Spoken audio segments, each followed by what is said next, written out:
সোনারগাঁওয়ে জাতীয় সংসদ নির্বাচনকে সামনে রেখে নারায়ণগঞ্জে ৩, সোনারগাঁও সিদ্ধিরগঞ্জ আসনে বাংলাদেশ জাতীয়তাবাদী দলের কেন্দ্রীয় নির্বাহী কমিটির সদস্য বীর মুক্তিযোদ্ধা মুহাম্মদ গিয়াসউদ্দিনের নেতৃত্বে গণসংযোগ।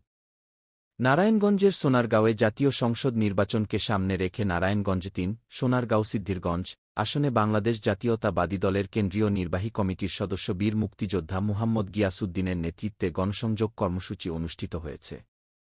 মঙ্গলবার ৯ সেপ্টেম্বর সকালে উপজেলার সাদিপুর ইউনিয়নের ৯টি ওয়ার্ডের প্রতিটি পাড়া মহল্লায় জনসাধারণের নিকট ধানের শীষে ভোট চান। এ সময় স্থানীয় জনগণ ও নেতাকর্মীদের মধ্যে ব্যাপক উৎসাহ উদ্দীপনা লক্ষ্য করা যায়। প্রচারণা চলাকালে বিএনপি ও এর অঙ্গসংগঠনের নেতাকর্মীরা গিয়াস ভাই স্লোগানে এলাকাকে মুখরিত করে তোলেন।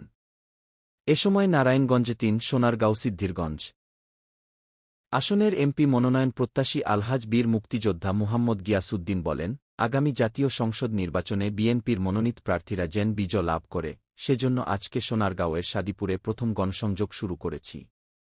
যারা এখানে ধানের শীষের প্রার্থী হবেন তাদের ভোট দিয়ে বিজয়ী করবেন কি তিনি সিদ্ধিরগঞ্জ সোনারগাঁওয়ের সকল নেতাকর্মী ও সমর্থকদের ঐক্যবদ্ধ হয়ে ধানের শীষকে বিজয়ী করার আহ্বান জানান। তিনি আরও বলেন, আজ দেশের জনগণ বিএনপির ওপর আস্থাশীল। সোনারগাঁও একটি ঐতিহ্যবাহী এলাকা। আমরা সোনারগাঁওয়ের মানুষের কল্যাণ ও উন্নয়নে কাজ করব। এখানে যোগ্য, দক্ষ ও সৎ নেতৃত্ব প্রতিষ্ঠা করতে চাই। শিক্ষাক্ষেত্রে আমূল পরিবর্তন আনা এবং সামাজিক ন্যায়বিচার প্রতিষ্ঠার জন্য আমরা কাজ করব।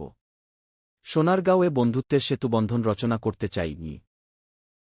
এ সময় তার সঙ্গে ছিলেন সিদ্ধিরগঞ্জ থানা বিএনপির সভাপতি মাজেদুল ইসলাম, সহসভাপতি জি.এম. সাদরিল, সাংগঠনিক সম্পাদক আকবর হোসেন, নারায়ণগঞ্জ জেলা কৃষক দলের সাবেক সদস্য সচিব জি.এম. কায়সার রিফাত, সোনারগাঁও থানা বিএনপির সাবেক সাংগঠনিক সম্পাদক শাহ আলম মুকুল, থানা যুবদলের আহ্বায়ক শহীদুর রহমান স্বপন, যুগ্ম আহ্বায়ক আশরাফুল আলম আশরাফ প্রধানসহ সাদিপুর ইউনিয়ন বিএনপির সাবেক সাধারণ সম্পাদক ও তাঁতিদল কেন্দ্রীয় কমিটির সদস্য আমির হোসেন, সাবেক সহসভাপতি কাজী এনামুল হক রবিন, সাবেক সাংগঠনিক সম্পাদক বদিউল আলম মোল্লা, সোনারগাঁও উপজেলা স্বেচ্ছাসেবক দলের সদস্য সচিব নাসির উদ্দিন নাসির, সিদ্ধিরগঞ্জ থানা ছাত্রদলের সাবেক সাধারণ সম্পাদক শাহাদাত হোসেন রনি, সাদিপুর ইউনিয়ন কৃষক দলের সভাপতি মোহাম্মদ শাহ আলম কিরণ, সাদিপুর ইউনিয়ন বিএনপির সাবেক সভাপতি দেলোয়ার হোসেন, সোনারগাঁও থানা ছাত্রদলের যুগ্ম আহ্বায়ক রবিউল হোসেন প্রধানসহ বিএনপি ও অঙ্গসংগঠনের বিভিন্ন নেতৃবৃন্দ ও এলাকার জনসাধারণ।